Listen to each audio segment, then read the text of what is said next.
Welcome, everybody, to Who's Your Band? I am Jeffrey Paul. I am joined by Sean Morton. How are you, Sean? Jeff, I am pulling on a kumquat flavored vape pen while you are wearing your Naugahyde boat shoes and wearing your 40-year-old vintage concert t-shirt. Life is fantastic right now. It is fantastic. Know what I got in the mail this week? Hopefully anthrax, but go ahead. No, I didn't get anthrax. I got my passes for PNC. Oh, okay. That's not bad. I am able to go to every What do they look like? Are they laminates? They are laminates. I can go to every concert. I got parking passes. I'm good to go for this summer. All right. Also, whatever shows you don't want to go to, I'm just going to borrow your passes. You can do that. Also, this week we announced the opening starting June 16th of Laughing Stock Comedy Club. Yes, I'm very excited for you. Just outside Hershey, Pennsylvania. Granville, Pennsylvania. Yeah, Granville, Pennsylvania. Opening weekend, Richie Byrne, Harris Stanton. Upcoming weeks, we got Zach Amico and Mike Kaplan for Comic-Con coming up. So this is going to be a really interesting summer. And we're starting to get reservations. That's pretty cool. Well, that's important because you need to pay the comics. That's good. And we're 2 weeks out. So that's always a good sign. But that's enough of us. I want to get to this guest today because he's an interesting guy. I've been wanting to get him on the show for a little bit. One of the hottest, really, I mean, TV shows come and go, and it comes without a lot of fanfare. And, they get hot for a day, and then it gets lost in the cycle. This one had buzz before it even happened. And then it's really one of those rare shows that have lived up to the hype. Everybody, I have not heard someone say, this show sucked, or they made so much of it. I'm so disappointed. Didn't hear one negative comment about it. And this guy's got a great story. He is one of the stars of Bupkis. That's the that's the new Pete Davidson vehicle. But this guy's going to be the breakout star from it. And we welcome to the show James DeSimone. How are you, James? Thank you. I'm great. Thank you, guys. This is crazy, man. This is crazy. It's crazy. It's a small world. Let me ask you something. On the set of Bupkis, did you get cups? No, I didn't get no cups. You got a cup? No cup. Well, when you do like major feature films like The Irishman, Scorsese, you get cups. I love it. I love it. It was crazy. I was watching The Irishman, and I was with my mother, and my mother was like, "Hey, there's Jeff," and she was showing me you, and then she was showing me my father's friend is in that too. He was playing one of the policemen. I'm like, this is crazy. This is such a small world. And by the time the movie was done, she was a grandmother. Yeah, exactly. I was saying that this movie's way too long, man. Way too long. Certain scenes, especially. They should have made that a miniseries. That's what I was thinking. I was saying that actually. I was like, it would be better if you cut this a little bit so you get a little break and go, okay, you could comprehend everything, because 3 hours or 2 hours and whatever minutes you're sitting there. It is 3 hours 40 minutes. There you go. 3 hours 40 minutes. It's hard. And I love stuff like that, man. I love like the mafia movies and the old tales of back in the day. And it's like, to have that so long though, it sits stale sometimes. You're like, oh man, I wish it was just a little bit shorter, or like you said, a mini series. Break it down. People don't have the stamina to watch long movies, just like with music. Maiden, my favorite band during the pandemic, came out with a double album. People don't have the stamina to listen to a single album anymore, let alone a double album. So it was kind of like a misread in the market on that point. But the story with The Irishman was so deep and so involved, and especially the character of Frank Sheeran and how he becomes the person he is. That could have been easy an 8-parter. Oh yeah, easy. But I'm very grateful that it wasn't, though. Did you read? Troy, honestly, did you ever read the book? No. It's a great book. I heard The Paying House is a great book.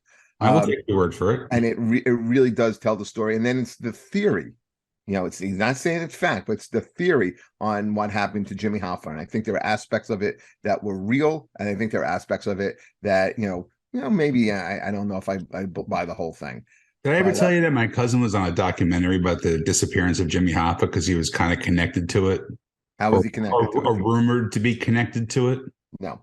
Yeah, his whole like his actual picture, and like my mom called me in the room, was like, "Hey, come in here," and I'm like, she's like, your cousin Tommy's on television." I'm like, "Oh, what is?" Oh, And it was yeah, he was like, they were like low level, like, you know, not like captains and shit like that, but they were like low level people, and his name was involved a couple times and with his appearance. We should do a wow. reenactment of Jimmy Hoffa, and you should play Hoffa. You should play R. Bud Dwyer right now. So James, so tell us your story, man. Like you, this, I looked you up on IMDb. Yes. This is your first acting credit. Yeah, this is my What the first. hell, man? How does a guy? Okay, and also James, I know has a good heart. Okay, now how Thank I you, know you thank have a you. good heart because there's a couple things one biggest premiere, the biggest thing in your life. You bring your mom to it, which I thought was beautiful.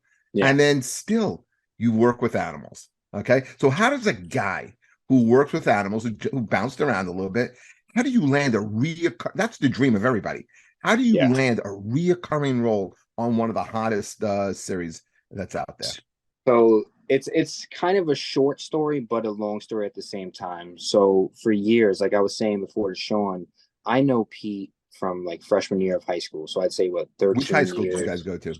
St. Joseph by the Sea. Okay, That you was the did. first one he was at, and That's then he right. went to yeah. So when I met him there, I met him through a couple of mutual friends, And hold on. and So, we just be what kind of guy is he back then? And how do you guys meet? okay. So I'm in a backyard of my friend Steve's house, and we're hanging out, we're smoking, we're kicking it, we're talking, and Pete shows up, and we know him from the Looney Bin because we're fan of comedy and comedians, and just growing up around Los Staten, that's what we love So he's to about do. 14 years old at this time. He's about 16 at this time, I'd say. We're 15, 16 at this time. Okay. Well, I'm probably around 15, he's 16. Okay. And then he comes in the backyard, we're all hanging out, and we just like when we first met, it was like we were all talking and we just clicked. It was kind of like, yeah, he's a homie. Like that's my G. Like you hear in the comedy series, Bupkis, like I talk like that. That's my G. You know what I mean? So we hang out and it just grows into a friendship. And we started. I was doing music back then, so I Were was you a doing like rapper, a producer? yeah, I was doing little rap things, but I was also like producing beats with a lot of my friends. And he got a kick out of it, and we would all hang out and just make like funny tracks. And it was never really something to get a platform, but it was fun. And that's what we really bonded over, like videoing and little skits and music. So then let's fast forward to like COVID. And right before COVID, he was doing a tour, and we've been in touch the whole time. And he was like, hey, you want to come on a few dates and like see what's going on? And I was like, yeah, Why? 100%. Why? Just to hang out.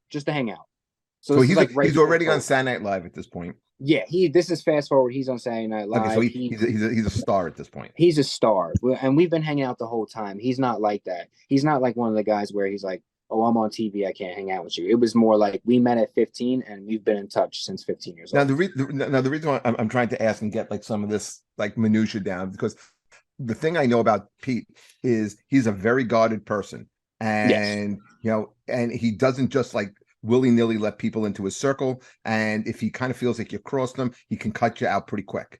Yes, Okay. sir.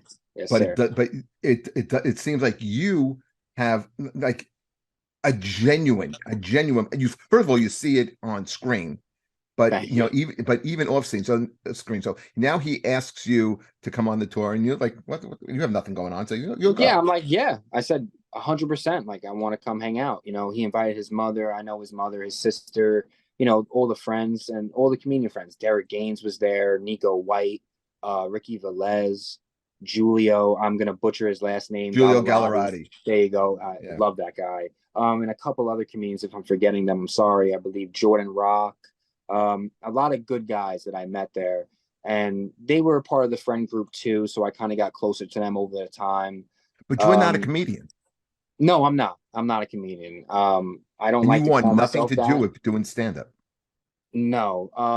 I feel like this. I love stand-up comedy, but I don't want to say since I was on TV, I can do it because stand-up comedy is a very different art form than acting.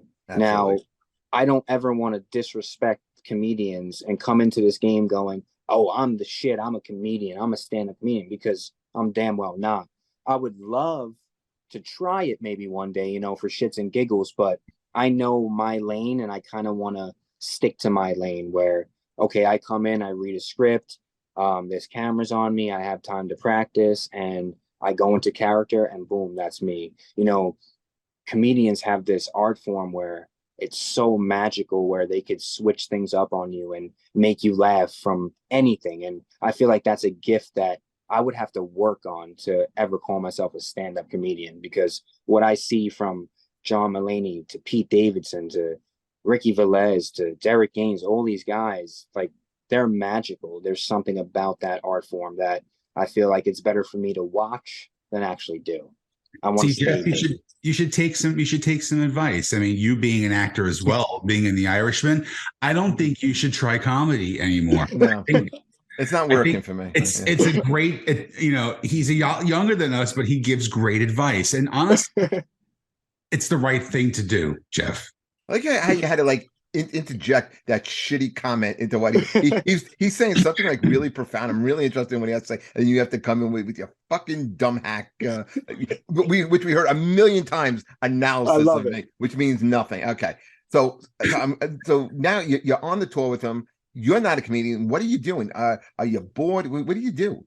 No, so it was more like just time alone with someone who you've grown with, and to see them on this type of level, to admire it, to soak it in, and to really learn from the experience of how it feels to be away from family, friends, and be in the moment and have to still be professional yet funny and be open to all different types of people. You know, I would see behind the scenes, and, you know, some days you do wake up and you're very tired and you're like, wow, I got to go do this whole day. And you watch him do this and how professional and how pure and happy he is. It's incredible. And that's what I learned from it, saying, you know what, I'm going to soak every moment in. And I learned from then on hard work and consistency, and putting yourself with the right people in the right places at the right time is everything. You know, there's this quote from Marlon Brando that I was reading. My mother actually sent it over to me, and he was just saying, it's what I practically said. It's about being in the right place, right time, with those right people, making an impression. So I guess through my life and through my friendship with Pete, I don't know, you would have to speak to him, but I guess I've left impressions on him to where he wanted the world to see it. Because fast forward from the tour, COVID hit and everything ended pretty much. And I was over his house, like his house was like home base. So, you know, during Who's hanging out at the house? Just me and him at this point. Now, can I ask you also this? Are you like a confidant to him? Are you like you know, does he like, the other guys are all comedians? You're not. Yeah. So he knows you want nothing to do with stand-up. So does he kind of confide in you and, like, you know, will kind of like, you know, use you as a sounding board, or, you know, kind of like confide in you? And I would say, you're a pretty smart kid. Yeah, I would say honestly, it's very friendship like. So like when I come over, he knows there's no pressure, and it's more like, hey, we're friends, like let's play some Madden, let's smoke, and let's just talk and kick the shit. Or hey, let's watch the game. Or hey, what are you writing? And then he'll be like, hey, I'm writing this. And, you know, I'll laugh, and he's like, yeah, you like that one? I'm like, yeah, that's cool. So yeah, you could kind of say that, like, we're just really, really great friends. And it's weird to see how surreal it all became, on how he was like, so let me get back to the story. Sorry to cut it off. We're hanging out in COVID. Everything's HQ. It's just me and him. And, you know, Dave Cyrus would visit a lot, the writer from Bupkis. Judah Miller passed by, writer from Bupkis. I think it's James DeMonico, the director of Purge. Okay, so James DeMonico, he's a little older guy. Yes. Okay, so just so I can interject something here. Yeah. Talk about a small world, James, right? So for years, I used to go on tour with bands and do stuff. Okay. One of the things that we did was the Grammys and pre-Grammy party. Working those things with me was me, Kevin Fox, who is now one of the producers of what's that, SUV? What's that show called, SUV? The crime show you talking about? Yeah, with the SVU. SVU. Yes. SUV. I've never watched one episode of it. Okay. This guy wrote that. He wrote The Negotiator. And so he worked with us, and James DeMonico. Okay. Wow. Now I'd be, writing like comedy, and and we all be talking, and those two guys were like, they would be like writing scripts. Yeah. They became wildly successful. Okay. And I am doing shows in the fucking Poconos on a Saturday night. Okay. Hey man, the grind never stops, dude. Like, right. You gotta tell. I tell people, it's pure hard work and pure luck and being in the right place at the right time. Like when COVID hit, it was so tremendous of a change in life, but it also changed mine at the same time, because that's when, speaking of James and everyone would come by and visit, and scripts were being like they were writing scripts, and they were like, okay, that's cool. And then one day I was hanging out with Pete, and he was like, hey man, I'm writing this thing and I'm adding the friends in it because these characters are just too funny to not bring to life. And he was like, I'm going to write one about you, and I'm just letting you know if it's a movie or a show, like if you want to audition, whenever I say it, I'll call you and we'll get everything set. I said, okay, well, I'm down. Promise you in an audition. He's not promising. All he's promising me at the time is an audition, but I'm writing a character after you. He's like, this is Crillz, because they call me Crillz. That was my nickname my whole life. They call what does that mean? Crillz.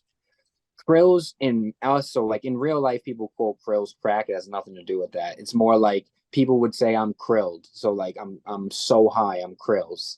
So it's like, you're just wrecked, man. They would call me that from years. There you go. So yeah. Sean gets it. Sean's Crillz. Yeah, he is. Sean's more like grills, but go on. I love it. Wouldn't it suck if you had to audition to play yourself and somebody else played you better than you played yourself? Hey, you know what? It happens. And I was honestly thinking that. I was going, hey, I'm probably going to go up against, some A-listers. You did. Yeah. Yeah. So yeah. I had to really just bring my A game, because I figured when he wrote the role, and him and Dave and Judah, they really honed in on little things that I would do in real life. They just heightenized, like, they broadened it, but they would find little things like the My G, or the certain jokes that were said, or different things like the loyalty you see between my character and Pete, and how the character Gilly betrays him, Shane Gillis, and I stick up for him, and I'm like, hey, you don't do that. Like, these things were taken from real life and just heightened, but they really wrote it so perfectly that it was kind of easy for me to kind of take the role on and go, okay, I can be myself with it. Okay, I got to be a little more crazier, but that's easy. You just act that in. But the basis of it was really me, and it felt comfortable. And I believe they seen that. The casting director, Allison Estrin, she's an amazing woman. And she really, during the first audition, she was like, hey, I really want you to come back and, do something else. I said, yeah, 100%. And I came back, I think it was the week or 2 weeks after, and we did it in person again. And she was blown away. And she called me back. She goes, hey, can you do it for me a third time? And the third time I was in a room, in a very small room. You have a camera on you, and you have Judah, Jason Orley, and Dave Cyrus. And are you nervous? Of course I'm nervous. Listen, there's no one in the world. If you're not nervous, you're dead at that point when in the room with those types of people. So, I just put it all behind me and kind of focused on the job at hand, and, memorized what I had to and put feeling to where I had to. Is this the first time you ever auditioned for anything? Yes. First time auditioning for something this big. Yeah. I'm gonna talk about like something at sea, some dopey play at sea. Okay. No. So you go for the third audition, and that's the last one. And how did they let you know that you got the role? So a good friend, also I believe Pete's friend and like manager / assistant. I don't know what his job title is. I'm sorry for messing it up, but he called me. Al, his name is. He called me up, and he was like, hey, there's an email going to be sent over to you. I just need you to sign something. So they didn't really even say like, hey, you have the gig. They were like playing with me at first. And he sent over a thing, and it said, out contract with Bupkis. And I said, oh my God, I called him the second after. I was in tears. I was like, I got the role. And he's like, you got the part. Tell your job. Like, because I work at a vet office. He goes, tell your job you need 3 to 4 months off. And I just freaked out. I called my mother and told my girlfriend, and I was like, yo, we're on TV, baby. Let's go. Like, it's time to go. And it's really an amazing thing to think about, because I can't really live in that moment when it happened at the time, because it just was so like surreal. Yep. And just thinking back on it, it's like the emotions were so high. I finally felt like, this is a very big moment for me, but also a huge moment for anyone who comes from where I come from and doesn't believe in themselves, but sees that they can do it, because instead of listening to the outside world for their whole life, they woke up and said, no, it's time to be a little selfish and take control of my situation and put myself out there. Because for years, I was always the guy sitting in his place going, no, I don't think I should be out there. Let other people have it. And then I said, you know what? I kind of enjoyed this, though. I want to do this. So why am I sitting back and just watching? Why can't I be part of it? And Pete really gave me that opportunity, which I can't thank him enough for. I tell him every day of his life, like, I love him. And I'm like, thank you so much. He gets annoyed probably by how many times I thank him, but it's just changed my life. And I can't wait to show the world more. I'm not done yet, man. I just started. So everyone sees me on TV now and they're like, oh my God, you made it. It's like, in my eyes, no, I didn't make anything. This is just my foot in the door. So it's time to roll with it and run with it Do you get recognized? Life. I got recognized twice, man, twice. And both times were in the gym, and they both were older ladies. I don't know why older ladies just found me quicker, but everyone else, like, just walked by. They wouldn't even know it was me. There's people around that I've been getting love to on the island that I haven't spoken to in years. And they're like, oh my God, I seen you. So it was kind of cool, because I didn't tell anyone what was going on. Like, I didn't even tell my job how serious it was. They thought, oh, James, you have like one scene or something. I'm like, yeah, sure. And then, it came out and they're freaked out. They're like, oh my God, you're in 6 episodes. So I'm like, yes, I am. I didn't say a word. So it's the first day that you're going down there. And I remember, like, what a feeling that, because I remember I had to go, I wound up doing 2 weeks of filming on that movie, right? And for me, it was the biggest thing, because Scorsese's my favorite director. Okay. In my family, Pacino and The Godfather, we watch it. I think anytime it's on, it's an automatic drop the remote. We'll watch the whole thing. Goodfellas is my favorite movie. So De Niro, and I'm driving in, and I'm gonna do a scene with Pacino, be directed by De Niro. I'm driving in. I'm listening to the radio, and Mike Cannon was on, and somebody else, and like, these are 2 guys I know from comedy. I'm like, this, and like you were saying, it's so surreal. It like I can't believe this is like my life, because I didn't think that would ever happen to me. Just the opportunity to be on this set, let alone, to be able to work alongside these guys. And just the opportunity alone is incredible. But for you, it's the first. So now, your first day on the set, you don't feel overwhelmed, and you're working with some major people. You're there with you did lines, I think, with Pesci, right? Yeah, I have a whole scene with Pesci. Okay, now you're so if you're from Staten Island and you're Italian and you don't, yes, I am. and you're not like in awe of Pesci, okay? How many times did you see Goodfellas? Okay, or My Cousin Vinny? And now now worlds are colliding. You guys are this. How is that for you? The best word I could use is a couple words I could use: surreal, legendary, overwhelming. Everything I expected in him, he gave me without realizing. So when I first met Pesci, it wasn't the first day on set for me. I met Pesci, I believe, my 3rd day on set. But when he comes in and you're like, you can't believe this is Joe Pesci, right? So it's kind of a funny story. When he first came in, I was in Pete's trailer, and we were just kicking the shit, and Pete gets a call and he's like, hey man, you gotta come outside real quick with me. I was like, yeah, that's cool, let's go outside, whatever. And we go outside, and there's this older gentleman standing there with a fedora on, smoking a cigarette, and his back is to me, and short guy about my mother's height. I'm like, it's an Italian guy, probably smoking a cigarette. I don't know who it is. It's from the back. I'm like, all right. So Pete's walking towards this guy, so I'm walking with Pete, and then all of a sudden he turns around and goes, "Hey, Peter," and it's Joe Pesci, and I'm like, "Oh my god!" Like it just all hit me, and I was like, "Wow!" Like looking at him, and I introduced myself. Obviously, I met him, I like once, but the table read, but you don't really get to talk to each other when you're at a table read. It's more like, okay, this is the lines, this is the scenes we're going over. So to really like shake his hand and say, "Hey man, it's an honor to meet you, and I can't wait to work with you," and for him to respond and just make you laugh and go, "Hey, yeah, it's definitely an honor." It just makes you laugh, and you're just like, wow, like it is Pesci, everything you thought. And he's a really good man, though. I gotta say, there's nothing but good things I can say about Pesci. He's hilarious. He could come to family dinner anytime and just kill it, man. Kill it. He's amazing. When I met him, was sick, and Edie Falco. Oh my god, I Were you a fanboyed. Sopranos fan? Yeah, I fanboyed a little of Edie. Edie knows that I love her work, and she's cool. She's really good at jokes. She could be a stand-up comedian. I said it before. She's quick, man. Like we'll be hanging out in the back waiting when we're on set. You know how like you gotta wait sometimes. They gotta fix certain That's things. the biggest thing. We got to change this lens 25 minutes, 45 minutes. And what are Exactly. you doing?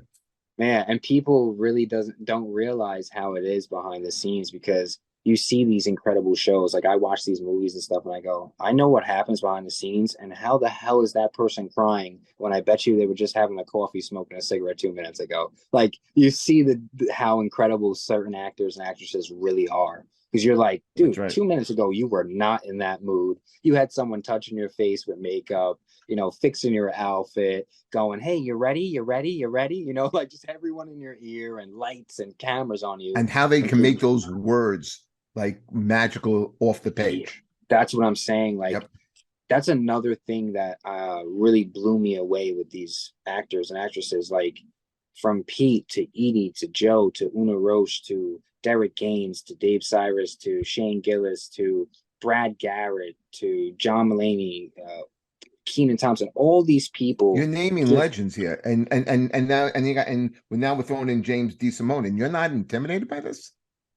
no, sir. I loved it. It felt at home. It's the weirdest experience and the weirdest thing to say to someone, but it felt comfortable. It felt easy, like not in a sense of, oh, this is easy work, more of the sense of a calmness came over me where it was like, let's do this and let's make this legendary, because look at these people you're with. Like Mhm. you have to put your A game on. There's no time to second guess yourself. There's no time at that moment to go, "Oh my god, this is that person," and put yourself in shock. It was more like autopilot. It was like, I have to know my lines. I have to react a certain way. I can't act like I'm reading off of a page. I have to make this come to life. Who'd And you it run was lines really with? my girlfriend, Pete Davidson, my mother, sometimes me.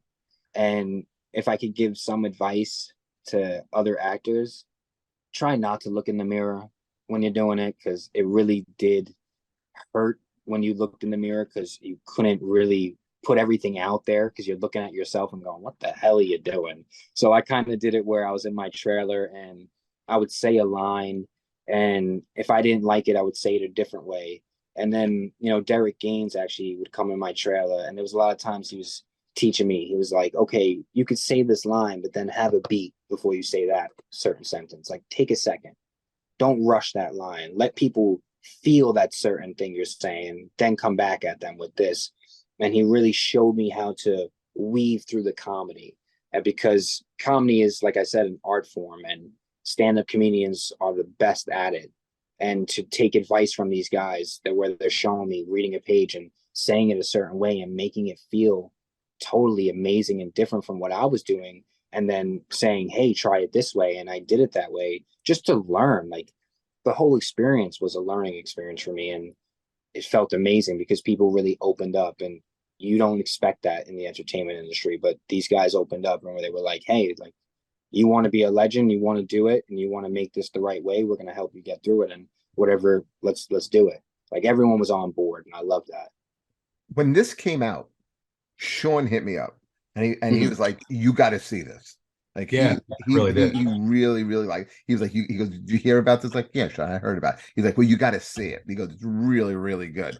Two episodes in, I knew it was something really there. You know what I mean? I mean, first of all, Yeah. the first main scene where he basically jerks off on Edie.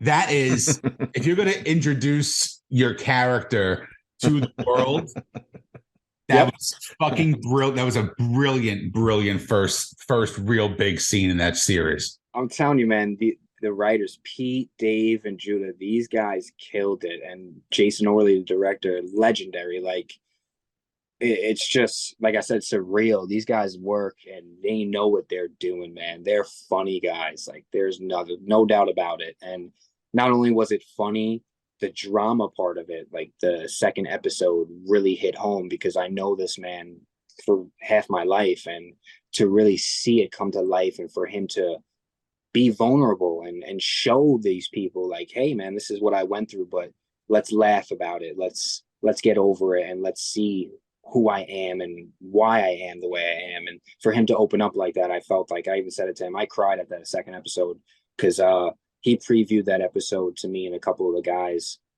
from the cast a couple of days before the premiere, and it really hit home. And he was like, I want you guys to see it before because you understand who I am and so I wanted you to see it first. And it was a great episode, the second one. And I fell in love with the show right there. And that wasn't even an episode I was in. I was like, dude, this episode's amazing. Like, you're gonna blow people's hearts away. Yeah, you're gonna big time. kill it. And I don't want to keep harping on that you're inexperienced, but this is like the mind-blowing part. This is where this should be a series on its own on you, okay? Because not only are you in it with these major stars, you're also a scene stealer.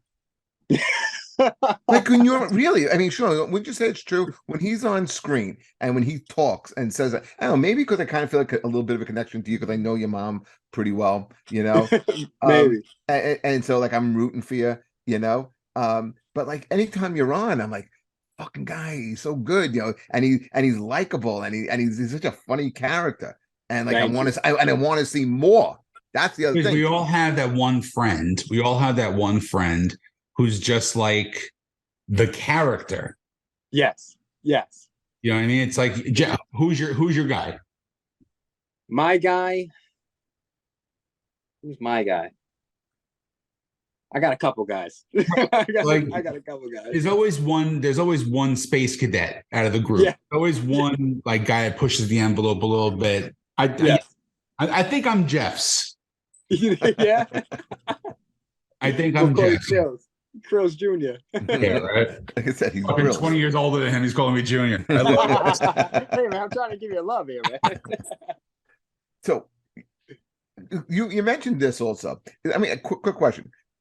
Lorne Michaels, is he a executive producer of it? Yes. Okay. Yes. Was it weird with him being executive producer and Shane Gillis being in the series?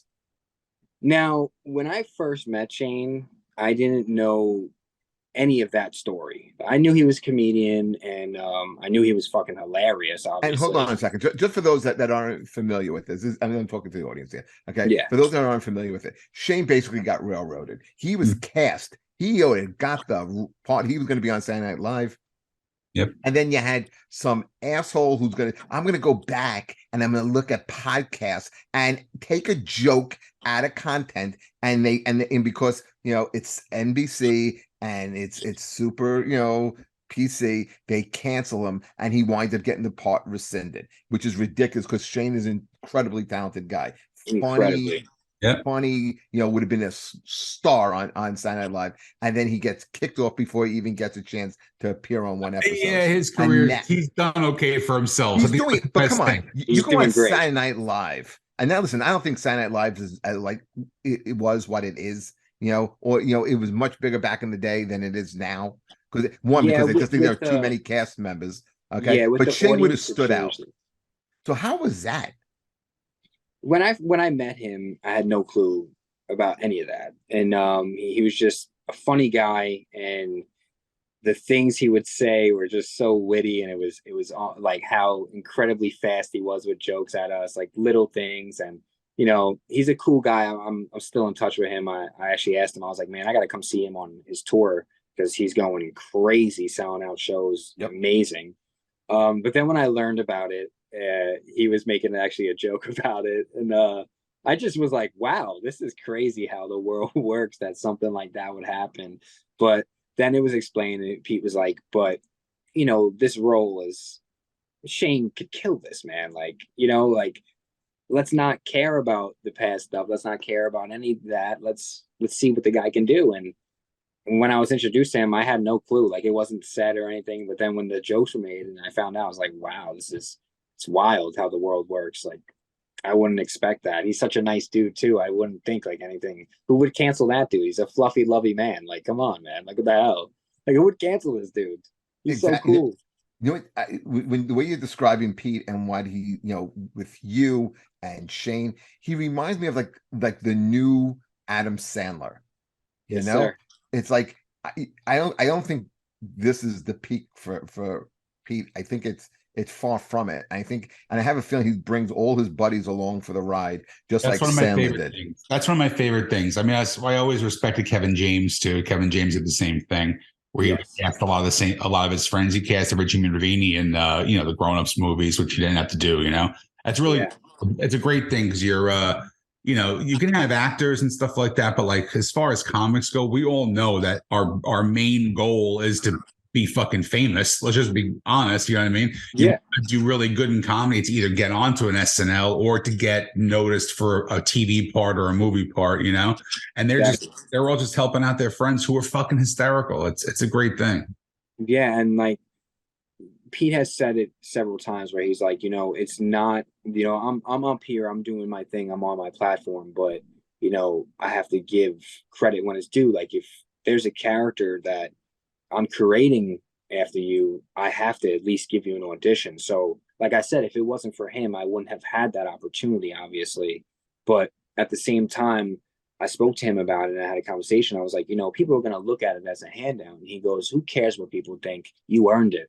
And that really is what made me go, you know what? I did earn it because I did go on those auditions and I did prove myself that I could do it. You know, I proved it to myself and now I'm proving it to the world. And I think to have that opportunity is like you said before, Jeff, amazing. And it's a once in a lifetime, 1 in a million percentile chance that I had the opportunity and I just went for it. And like I want to say to everyone who's listening that chase your dreams because you don't sit around and say what if, because that's what I don't want to ever do in my life. Sit around and go, what if? I go for The it. worst thing, it's the worst thing a person can do. Regret. Exactly. It's it's what kind of propelled me into doing comedy. I always wanted to do comedy, but I was more like you know, when I was a younger guy, I was more comfortable behind the scenes. I toured with bands and stuff. I didn't want to be out on stage. I didn't have the confidence really to do it.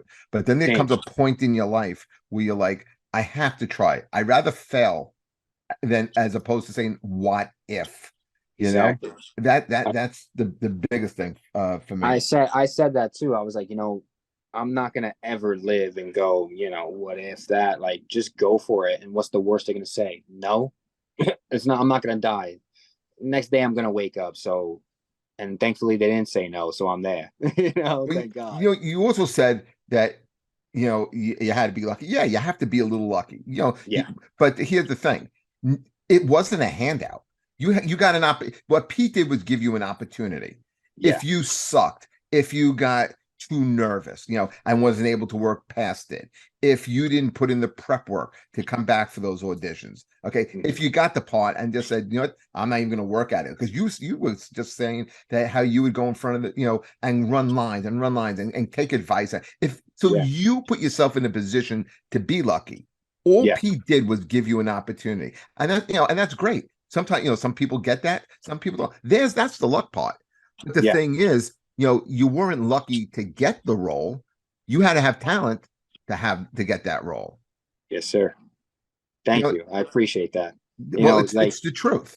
Working in this industry and to see it come to life and to be a regular person, quote unquote, a person who was just, you know, not really like, knowing about the entertainment and, you know, that in depth.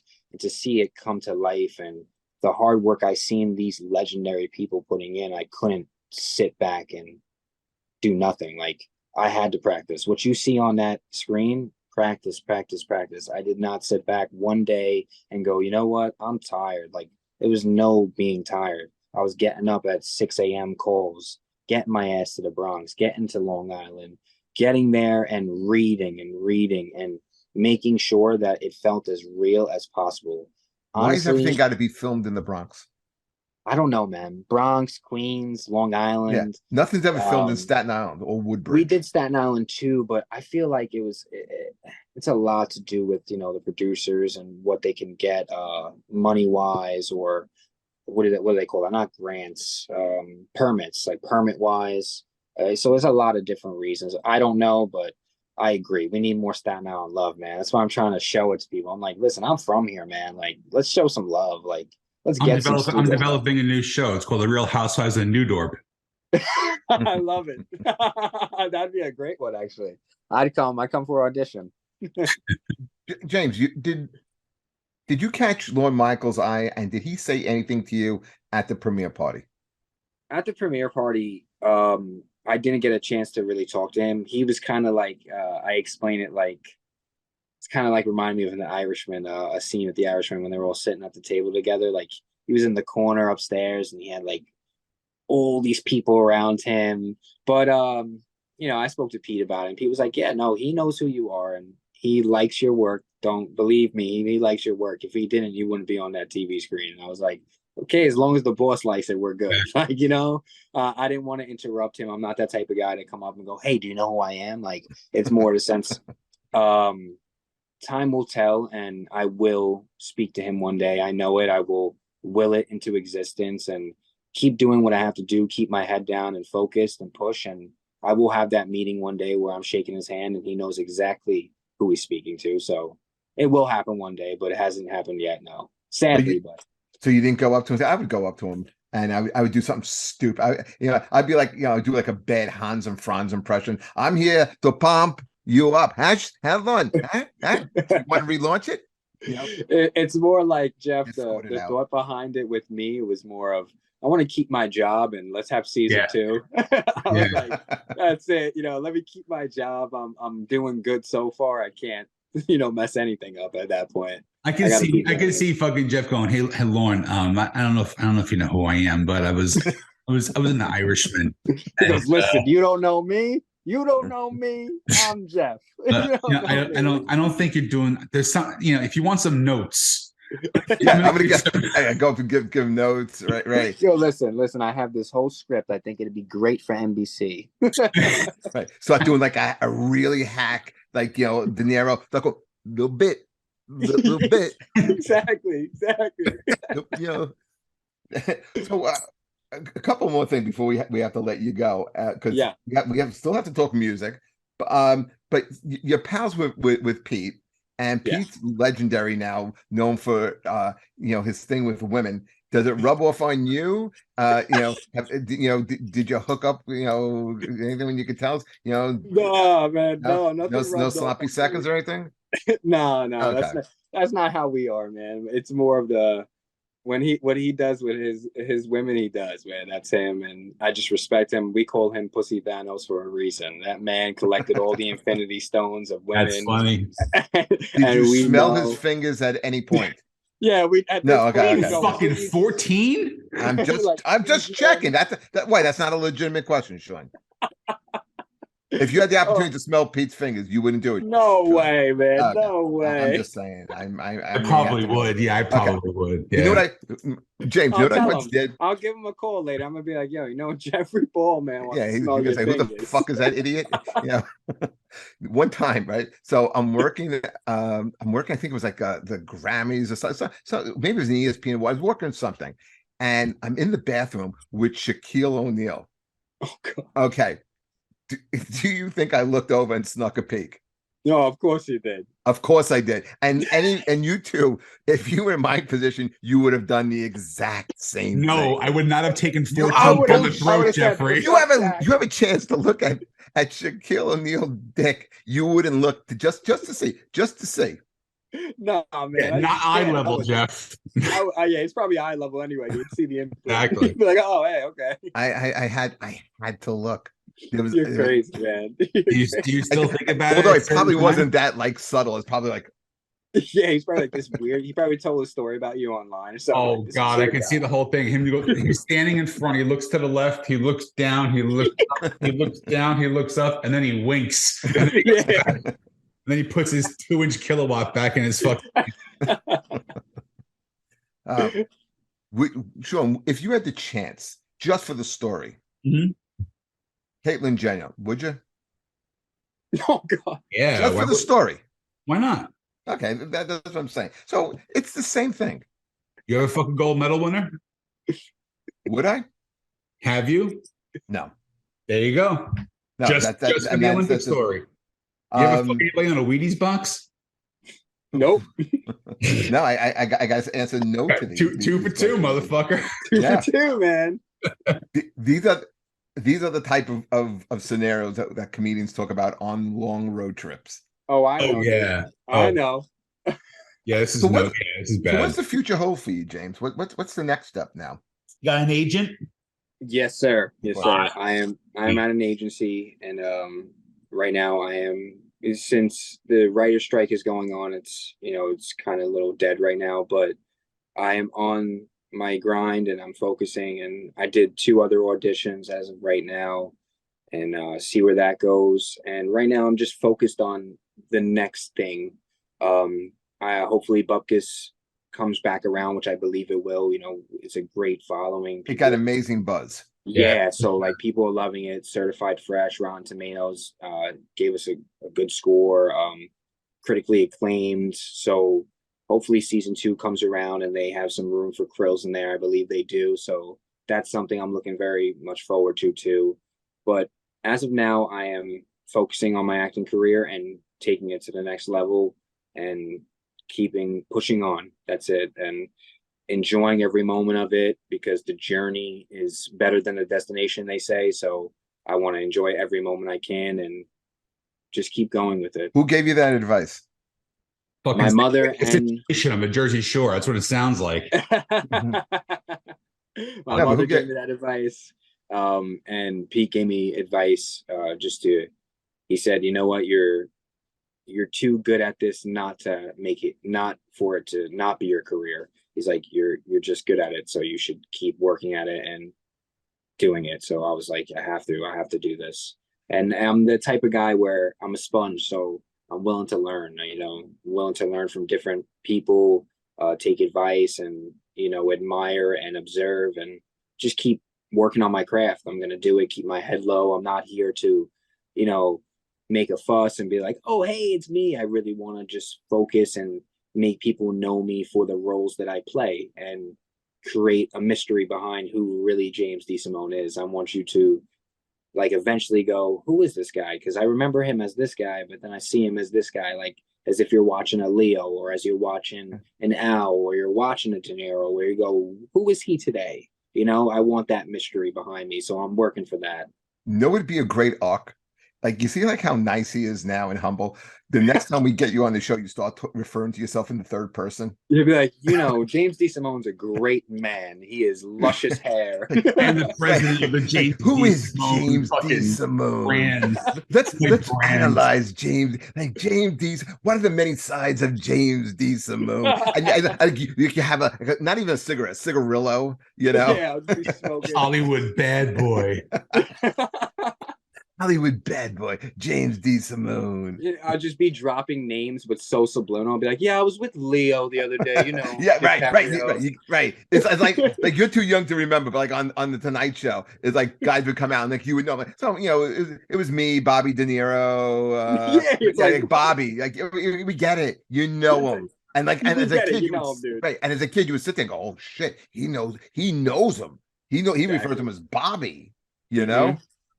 Oh, you know what? We've had conversations where Pete has dropped names before, and I've been like, "Who the hell are you talking about?" And then he'll say a last name, and I go, "Oh, why didn't you just say it?" He's like, "Oh, I'm just, and we laugh about that. So I get those jokes; those are fun when people drop names. Did you get any cool perks like tickets to a game or anything? or a mug? Nah, man. The perk to me was just being able to be there, you know, just being let onto the set and not thrown off by security. You know, that was my perk. I was like, wow, they really I really got the role. I thought it was a dream. It's like they're allowing me here. All right, so we got a couple of minutes. The name of our show is Who's Your Band? And Yeah, you started out by talking about you met Pete and you were DJing or doing something about music. What kind I of was music? making music. Okay, so what kind of music are you into? So I grew up listening to like a lot of hip hop. So like Biggie Smalls, Big L, Tupac, Eminem, Fat Joe, Jadakiss. Then we started going into like R&B, where I was listening to Tank, Chris Brown, Party Next Door. Um, who's that other guy? There's a lot of different guys I was listening You to. just made me feel so fucking old. I knew I Sean, do you know Tank? No. You don't know No, Tank? you don't know Tank. Tank is old. Tank is old, bro. I He's don't know. not old, but he's like Yeah, real, like I heard he's like from soul. like 2013. You know that I No, mean that's how no. old come on. He's He's like old. soul music, Tank. If you look up Tank, he's like making love music, dude. Like it's You different, talk Tank. making love. You talk You about mean Barry like White. Teddy Pendergrass? I mean, no, I remember Teddy little Riverboat. Pendergrass. I remember Teddy. He was. No, but I like hip hop R&B, but I also like a lot of like Afrobeat, like Nigerian music. I like reggae, rock. I listen to all different types. I just don't listen to country. It's nothing against country. It's just I just don't like it. I don't play it on my playlist. But if we're talking about favorite rock band, I stay in classical. So I love Led Zeppelin. Second would come Black Sabbath. Newer generation, I like Disturbed. Um, that's really Metallica, but that's not new. You know, Metallica is amazing on its own. Megadeth, that's like when I go really hardcore rock. That's when I'm in the gym. Um, AC/DC, Iron Maiden, I need to listen to. I haven't really put much You into really it do. because a lot of people, I just looked at your shirt too, and you said it before, you love Iron Maiden, but a lot of people tell me to listen to that, but I haven't got around to that yet. I'm kind of stuck in still that Led Zeppelin classical vibe, and I just put on the old Pink Floyd album because I haven't heard it in years, so I'm trying to dig into that right now. Just kind of like throwing myself into all stuff. You know, I've been staying away from the Beatles though, because like everyone pushes the Beatles on everyone. I'm like, you know what, dude? Like I've heard so much of that. So the closest I'm getting to the Beatles, which is not even close, is like the Eagles. But I love the Eagles too. They're a great band. I forgot to say that too. The Eagles, like crazy. I grew Great up listening. songwriters. Does any music like put you in a head in a space where it helps you like with your acting or just kind Yeah, of like get you in? What's your go-to music then for that? and it might sound weird. It might sound crazy to people, but the song that got me through Bupkis, there was a couple of songs, but number one song was Hotel Lobby by Quavo and Takeoff. Rest in peace to Takeoff. If you listen to that, it's me and Derek Gaines' song. It explains the whole vibe of us and why we were so laughy and jumpy. And when you listen to that Hotel Lobby, you'll get what I mean. And a lot of people will probably laugh, but Drake got me through on those scenes too. I would listen to well, if you're reading this, it's Too Late. That album. I listened to the Honestly Nevermind album, which was his dancey album. So I was kind of like on a hip hop R&B kick when I was on set, and it got me into Crillz and into that vibe. That helps you get into your character, right? Yeah, definitely, most definitely. You put on some Drake, or you put on some like Migos, or even old school Eminem got me through too. I had Oh, old school Eminem, huh? Yeah, well, Slim Shady Eminem, Slim Oh, Shady Eminem. what a prick. I He like that hates it, stuff. bro. I'm aging him. He's like, you prick. I like what was the song that got me through? There was a Mobb Deep song, Hell on Earth. Frontline. That song was played a lot too. A lot of hip hop, I'd say. That's kind of consistent with the character. Were you did you do scenes? Did you like did you know Nico White? I love Nico White. Nico White is a very good friend of mine. He is a hilarious guy. I wanted him to be in it more. I was kind of like, yo, he's so funny, dude. Like just a little like looks he gives and stuff. I loved it. I did it during the pandemic. I did a movie with him. Okay. Okay. We did a movie called Midlife. And Okay. so I got to shoot, I think, 2 scenes with him in that. I know Nico for a long time. He actually kind of reminds me a little bit of you, Nico. in the way that he's a young guy with an old soul. Yeah. That kind of I makes hear sense. that a lot. And I hear that a lot. and like Nico, I know his mother is a huge influence in his life, and just like you come from a great family, a strong mother who you listen. You could have taken like I said, anybody to the premiere. You took your mother. Yeah. That shows you're a good kid. Thank you. All right, James, we really appreciate you coming out and doing this with us, man. It was really cool getting to know you a little bit. Man, it was a pleasure. I had a great time, and you guys talk to me whenever, man. Sean, you grab my number too. You guys text me whenever, man. Like we could do whatever. We'll get some drinks or something. Absolutely. Are you old enough to drink, James? I'm 28, but man, I'm 28 over here. Your brother's older than you, right? Oh, say again? Your brother's older than you. Yeah, my brother's older than me. Right. And I heard he was like he was like really excited when you got the part and everything. Yeah. And then there was another thing. Okay, I'm just dropping stuff because me and your mom were talking, and everything she tells me is just like it's just so nice to hear. I mean, genuinely. Sometimes if it was Sean, I'd be fucking jealous. Like I would resent him. Okay, I would. How can you hate Sean? I love this guy. No, you know why? You know why? Because he knows that I'd be the Vinny Chase and he'd be fucking Turtle. That's what bothers him the most. Because like to his face, I would be like, "Hey, Sean, really happy for you." Just like, and then deep down inside, I fucking hate him. I would have no fucking issues with that at all. The funny thing is like you actually think that when I make it, like I'm ever gonna talk to you again. I ain't fucking Pete.